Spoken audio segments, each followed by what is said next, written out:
politicians, they refer, not every single time, but often, like this happens a lot, they'll be talking about an important like male figure, and then they'll refer to a woman in his life as just his wife, daughter, or sister, instead of using her name.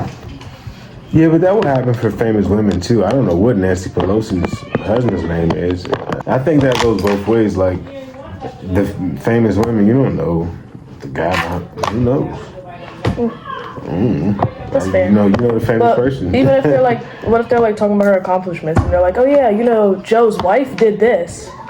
Well, I mean, yeah, there may be in like just like look at the presidents, whatever, Obama. And Michelle's just done a lot of great things. She has a ton of accomplishments, but he was the first black president and voted in twice. Now, I don't agree with a lot of what he did when he was in there, but if they're just ranking, like, so then yeah, you probably gonna be known as Obama's. No, I mean, everyone says Michelle's name though. I mean, they know Michelle. See ya. This obviously I'm not like an adult woman, so Please don't move the camera. I'm not an adult woman, so like this hasn't happened to me. But like a common, mostly in the workplace, like a common conversation starter will be like, "Are you married?" Or like, "Do you have kids?" When they're talking to a woman, but then they'll ask a man like, "Oh, like, are you into fishing? Like, what do you do for work? Like, how much money do you make?" I agree. That's inappropriate.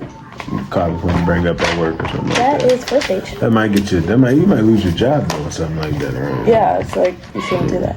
So, Boys who cry like Pink or don't like sports get like shamed for it, or get like peer pressure that's not how you're supposed to be as a man. I would say not so much as but liking Pink, or even not so much as not liking sports. There's plenty of. I mean, Cameron's a famous rapper who's a pretty tough guy from New York, and he loved Pink, and he made Pink kind of popular, and everybody leaves him alone about it. Now we make crack jokes about it because everybody cracks jokes, so you gotta be funny. That's the thing. It shouldn't really be funny, and I'm not saying that every single one of these is like I know, super major, but like it's stuff that happens. So like, but the cry thing. That's like a really important I'm about to say, hold on, you don't have to skip it. I'll give you something to be arguing about. Yeah. So listen. Men should definitely be allowed. Hold on, wait. Let's just say this. My husband does a lot. Is it going to hurt? That's wild. Let's just say this though. Let's remember this. Qualify this. I did get hit by a car, and so I did have a TBI, and there is a significant amount of memory loss. So the phase of the world when all the men decided that it was okay and like the manly thing to do to cry and say how they feel every time they have an emotion. I don't remember that, so I'm kind of stuck in that old school version of like how my dad raised me, where like got up, worked, took care. I didn't know anything about any bills or anything going on because we just took care of it, and yeah. I don't remember saying. I mean, I'm sure something happened in memory loss. I'm sure he cried at one point, but I don't. Mama, this is me and Dad video. So mom, your way out. Oh.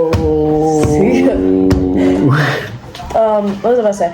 I definitely think that should not be a thing at all. Like a man should be able to, if he hasn't, because like if a woman cries, then it's just like, oh, she's crying, comfort her. But when a man cries, it's like, hey, what are you doing? Hey, it's like, hey. Every time a woman cries, this makes she needs to be comforted. If he's acting like I'm just kidding. See? Just kidding.